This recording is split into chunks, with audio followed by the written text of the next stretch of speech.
अस्सलाम वालेकुम व्यूवर्स, आज की मज़ेदार कहानी।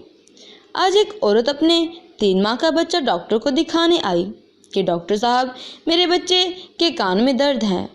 डॉक्टर ने बच्चे का मुआयना किया और कहा वाकई उसके कान में इन्फेक्शन हुआ है और नोटपैड उठाकर कुछ दवाई लिखी, रुखसत किया। मैं हैरान था। औरत जाने लगी तो मैंने आवाज़ देकर इन्हें रोका।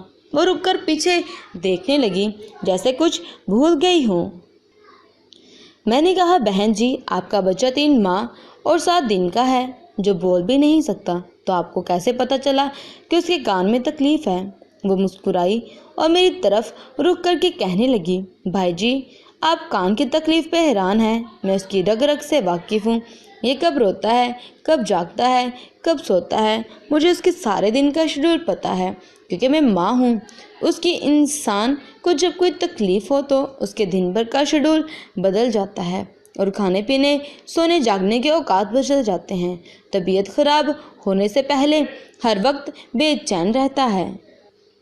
औरत तो चली गई और मैं नम आंखों से देर तक खड़ा सोचता रहा कि माँ 3 माह के बच्चे का दुख दर्द समझ सकती है, और हम सब रोज़ाना माँ से कितनी दफ़ा झूठ बोलते हैं और वो यकीनन हमारे सारे झूठ जानती है, क्योंकि वो माँ है। आज हमसे ज़्यादा वो हमारी बातों को, हमारे ख्यालात को, हमारी सोचों को जानती है।